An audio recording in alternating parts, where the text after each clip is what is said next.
बच्चों, आज के इस वीडियो में आपका बहुत बहुत स्वागत है। मैं आपको कर चले हम फिदा पाठ के प्रश्नोत्तर करा रही हूँ।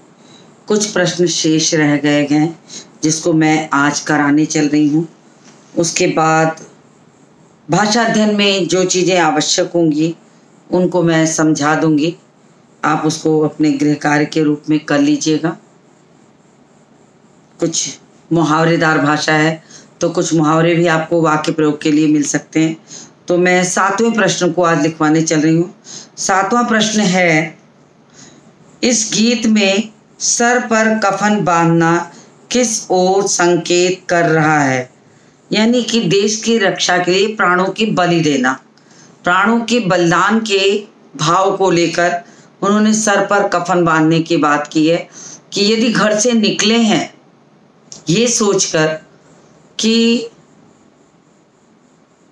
हम कुछ भी हो जाए भारत माता की रक्षा के लिए ही हमारा जीवन है, तो हम अपना कफन अपने सर पर बांध कर चल रहे हैं कि कुछ हो जाए हम अपने कदमों को पीछे नहीं हटाएंगे, मुड़कर वापस नहीं आएंगे। जान चली जाएगी लेकिन जो भी होगा या तो दुश्मन को भगा कर रहेंगे और या तो उन्हें अपने प्राणों को वहीं न्यौछावर कर देंगे। तो इसी भावना को यहाँ व्यक्त करते हुए उत्तर लिखा जाएगा। तो मैं प्रश्न के उत्तर को लिखने चल रही हूँ, तो आप बिल्कुल तैयार हो जाइए। थोड़ा सा कैमरे को मैं एडजस्ट कर दे रही हूँ क्योंकि थोड़ा सा हिल गया है।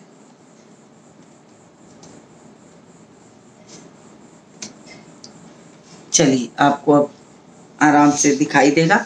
मैं शुरू करती हूँ प्रश्न का उत्तर।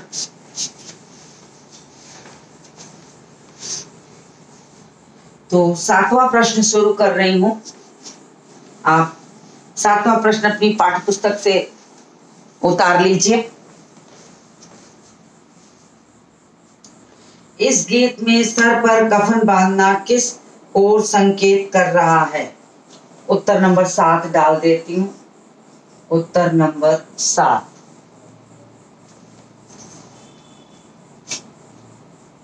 इस गीत में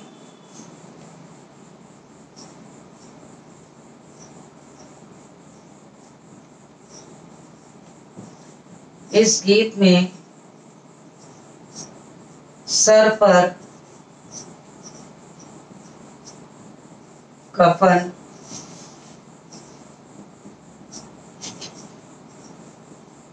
बांधना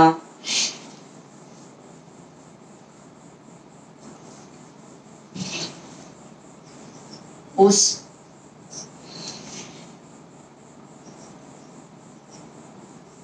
कदम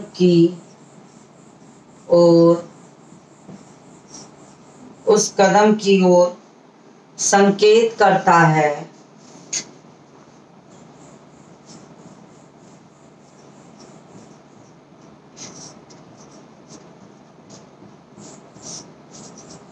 उस कदम की ओर संकेत करता है जिसे देश की रक्षा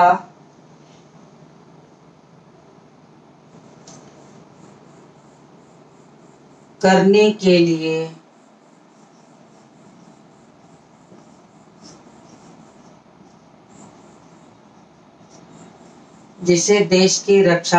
के लिए अपनी जान की परवाह न करके अपनी जान की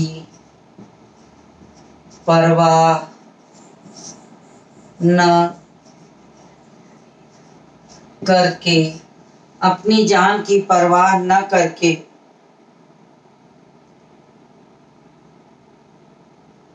न करने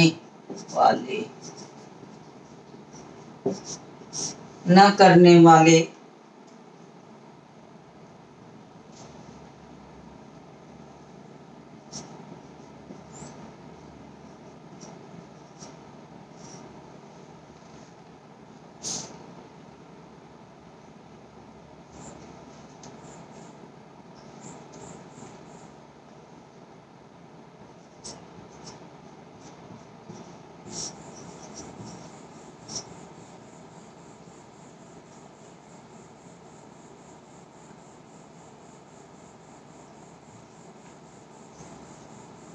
ये सैनिक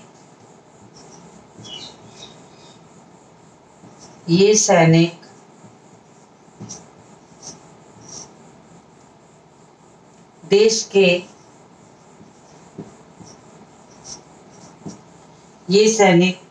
के मान सम्मान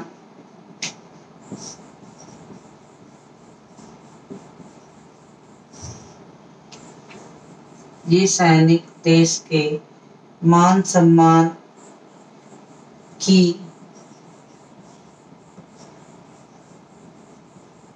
रक्षा के लिए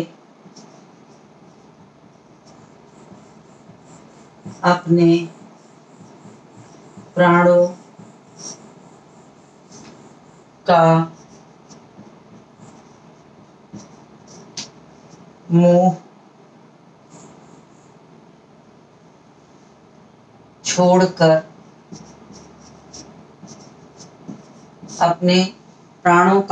छोड़कर शत्रुओं से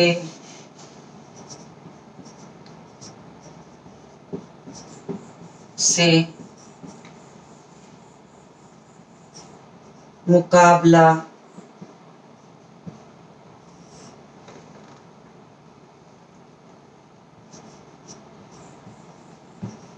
करने के लिए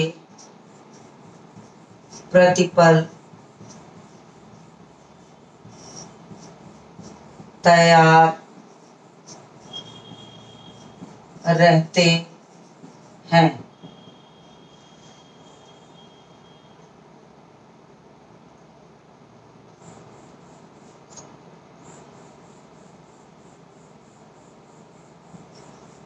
यह सैनिकों द्वारा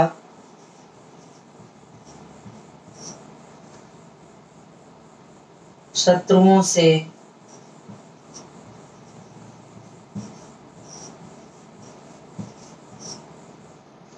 निडरतापूर्वक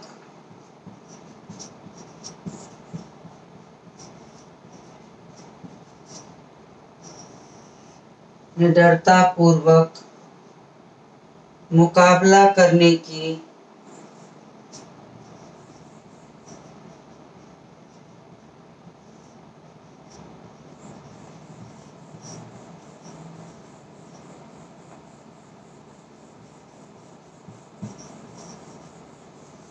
ओर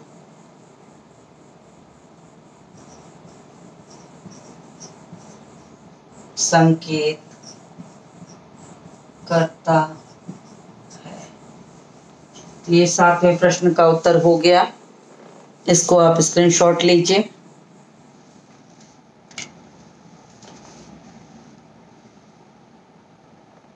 तो इसके बाद का प्रश्न जो है वो इस कविता का प्रतिपाद्य अपने शब्दों में लिखिए। बहुत बार ऐसे शब्दों का प्रयोग करने पर आपको ये नहीं समझ में आता कि इसमें क्या लिखा जाए। वास्तव में कविता लिखने का जो लक्ष्य है, जो उद्देश्य है, वही उसका प्रतिपाद्य होता है। तो उसमें कविता का एक तरीके से कहना चाहिए पूरा भाव, और साथ में सैनिकों का जो कर्तव्य कविता में दिखाया गया है उसका वर्णन यहाँ करना पड़ता है। उसी को प्रतिपाद्य कहते हैं और प्रतिपाद्य के रूप में वही उत्तर लिखा जाता है। तो थोड़ा ये उत्तर बड़ा होता है और उसमें पूरी कविता के हिस्से को वर्णित करते हुए हम अपने उत्तर को लिखते हैं। तो मैं शुरू करती हूँ, आप इसका स्क्रीनशॉट ले लीजिए। संभवतः आपने ले लिया होगा। तो उत्तर नंबर 8 डालती हूँ। उत्तर नंबर 8 प्रश्न है, इस कविता का प्रतिपाद्य अपने शब्दों में लिखिए।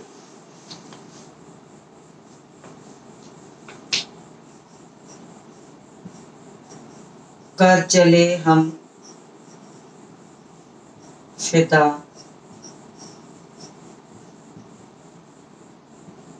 कर चले हम फिदा,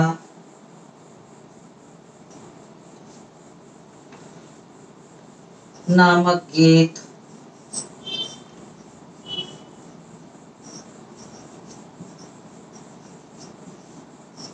कैफी आजमी, कैफी आजमी द्वारा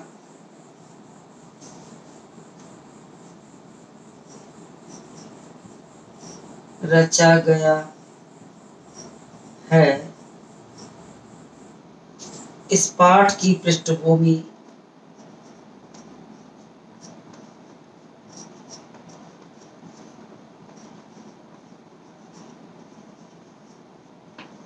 इस पाठ की पृष्ठभूमि 1962 में हुए भारत चीन युद्ध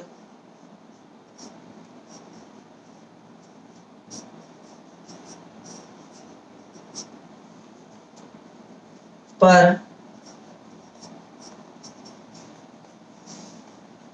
आधारित, भारत चीन युद्ध पर आधारित है।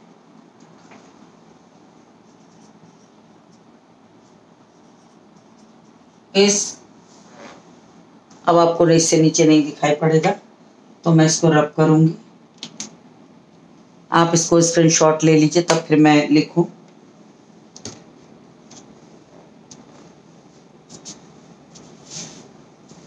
तो संभवतः आपने स्क्रीनशॉट ले लिया होगा, तो मैं इसको रब करती हूँ। ऊपर के पोर्शन को पहले कर देती हूँ, नीचे का छोड़ दे रही हूँ। फिर उसके बाद जब जगह कम पड़ेगी तो फिर मैं नीचे का भी रब करूंगी।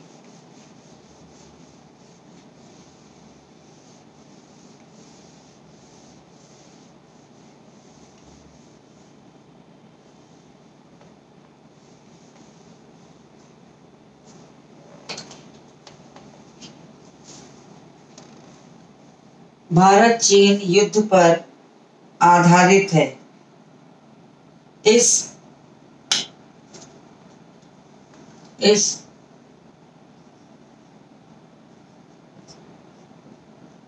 कविता का केंद्र बिंदु,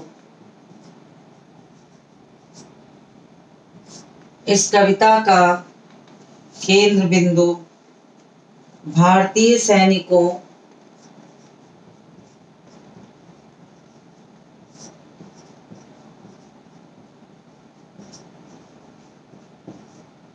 इस कविता का केंद्र बिंदु भारतीय सैनिकों का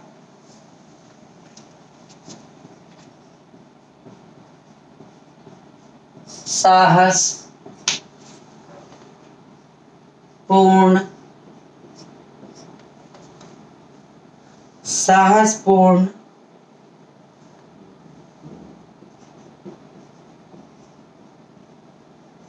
प्रदर्शन तथा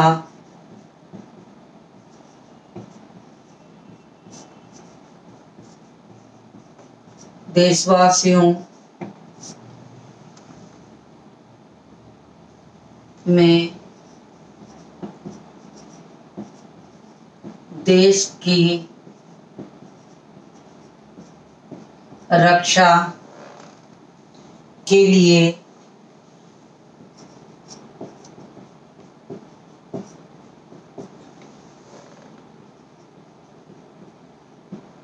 आह्वान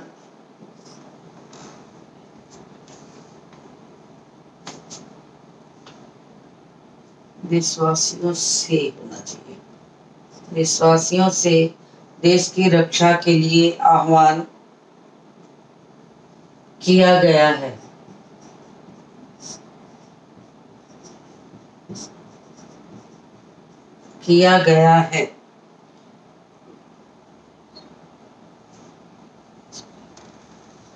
उनके मन में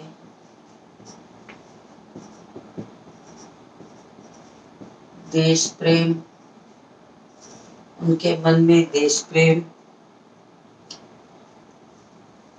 और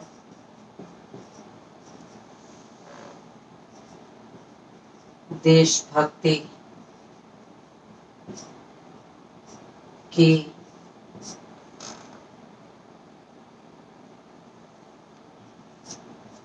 उत्कट भावना है।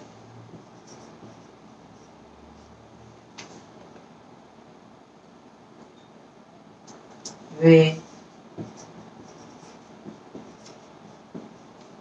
घायल होकर भी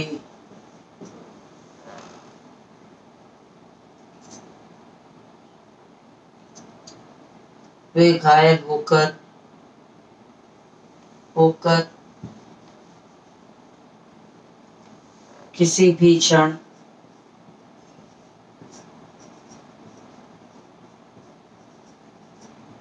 दुनिया से विदा ले सकते हैं।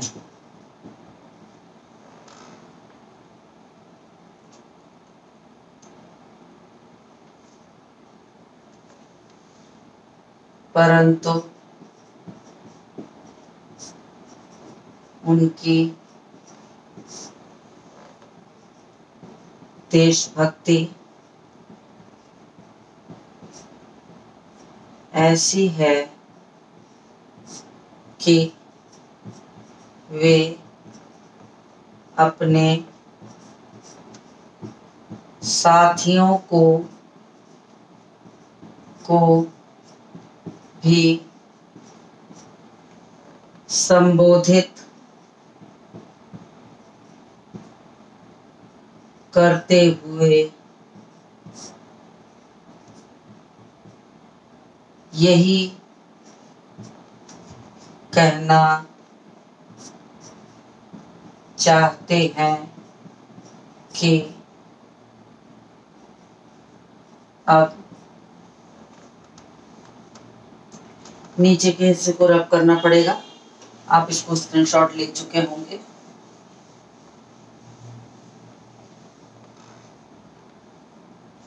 यही कहना चाहते हैं कि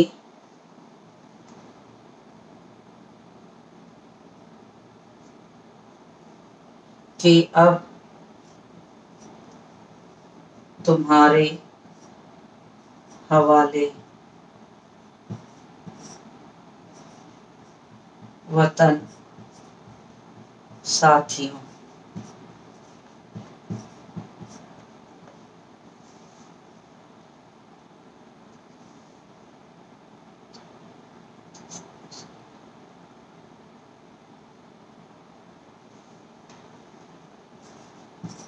वे चाहते हैं कि जिस देश के लिए वे अपना बलिदान दे रहे हैं उस पर कभी कोई आँच न आने पाए।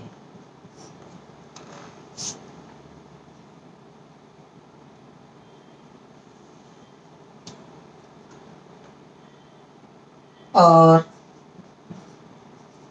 इसीलिए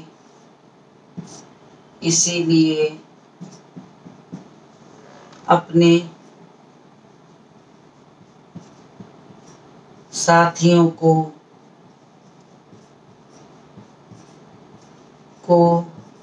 भी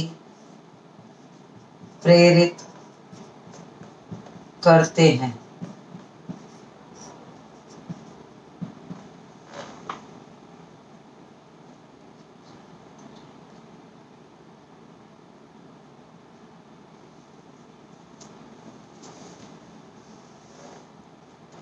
मुझे लग रहा नीचे नहीं दिखाई पड़ेगा, आप इसको उतार लीजिए।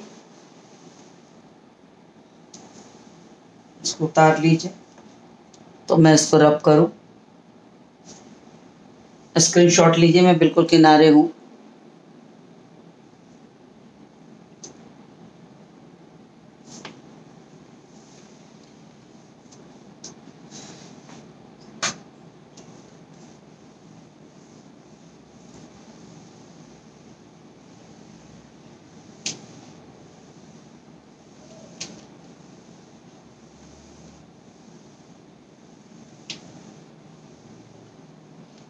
वे अपने साथियों को भी प्रेरित करते हैं। कोई दुश्मन यदि देश की ओर बढ़े तो उसके हाथों को काट कर सबक सिखाना पड़ता है। पौराणिक उदाहरण से गीत को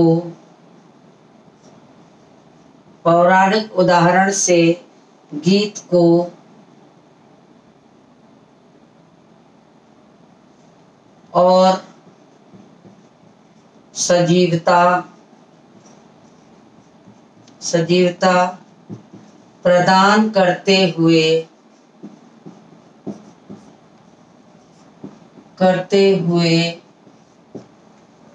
कवि ने सैनिकों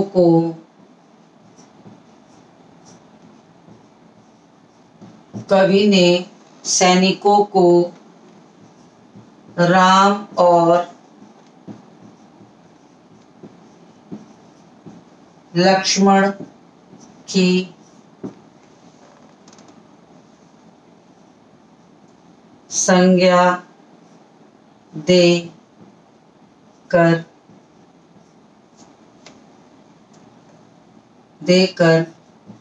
धरती को माता सीता का स्थान देकर उसके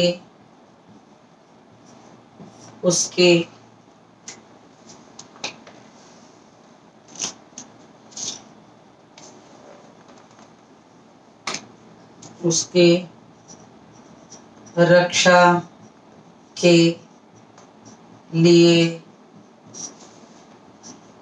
प्रेरित किया है। कवि का लक्ष्य देश की सुरक्षा है,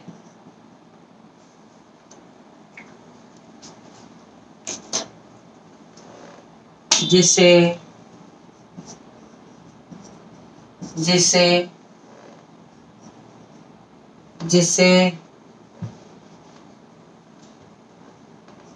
कोई भी कीमत देकर भी बचाने को हमारे सैनिक तैयार हैं।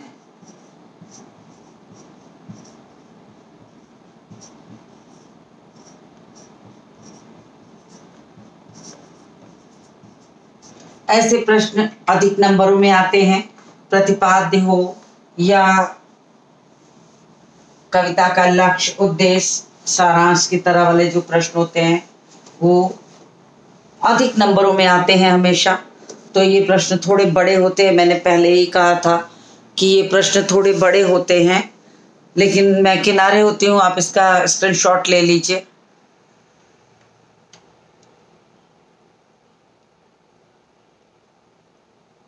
संभवतः आपने स्क्रीनशॉट ले लिया होगा। तो प्रश्न तो पूरे हो गए। उसके बाद में जो ये ख वाला है, निम्नलिखित का भाव स्पष्ट कीजिए। तो ये प्रश्न मैंने चूंकि कविता बहुत अच्छी तरह से आपको पढ़ाई है ऑनलाइन ऑफलाइन दोनों में, तो आपके लिए इनका भाव स्पष्ट करना बिल्कुल ही कठिन नहीं होगा। तो ये आपका होमवर्क है। मैं सांस थमती गई, नब्ज जमती गई, फिर भी बढ़ते कदम को न रुकने दिया, इसका आपको भाव स्पष्ट करना है। दूसरा दिया है, खींच दो अपने खूं से जमी पर लकीर, इस तरफ आने पाए न रावण कोई। तो उन्होंने दुश्मनों को कैसे रावण कहा है, जो दूसरों को नुकसान पहुंचाने के लिए हैं। तो उन्होंने एक पौराणिक उदाहरणों के माध्यम से अब जो भावना और जो लोगों के अंदर प्रेरणा पैदा की है वो सब भाव में आ जाएगा। तो आपको मैंने पढ़ाया है, तो उम्मीद है कि आपको समझ में आया होगा। आप लिख सकते हैं। तीसरा जो उसी पौराणिक उदाहरण से जोड़कर है कि छू न पाए सीता का दामन कोई, राम भी तुम्ही लक्ष्मण साथियों, कि तुम राम और लक्ष्मण बन करके माता सीता की रक्षा का दायित्व तो तुम्हारे कंधों पर है। सैनिकों को राम और लक्ष्मण की संज्ञा दे दी है कि तुम्हें इसकी रक्षा का दायित्व तो उठाना ही पड़ेगा, तुम्हारे कंधों पर है। तो कविता के भाव में उसके सौंदर्य के साथ इसका भाव स्पष्ट करिए तो वो और अच्छा होगा। कभी कभी ऐसा होता है कि ये पंक्तियां देकर आपको प्रश्न भी पूछे जाते हैं कि कवि ने ऐसा क्यों कहा है। अब जो इसका भावार्थ है वही आपके प्रश्न का उत्तर बन जाएगा। तो आपको प्रश्न के उत्तर के रूप में इसके भावार्थ को लिखकर साथ में वो आपको अपने शब्दों में ये बताना पड़ेगा कि कवि ने इसी कारण ऐसा कहा है। तो कविता की पंक्तियों को भी प्रश्न में परिवर्तित किया जाता है, इसलिए भावार्थ के प्रश्न आपको अच्छी तरह से आने चाहिए। गद्य के क्षेत्र में आशय स्पष्ट करने वाला भी, और ये प्रश्न आपको अधिक अंकों में आते हैं, तो आपको अच्छी तरह से बड़े में उत्तर लिखना होगा। तो भावार्थ आपको अच्छे से आता होगा। थोड़ा सा भाषा अध्ययन की चर्चा कर लेते हैं।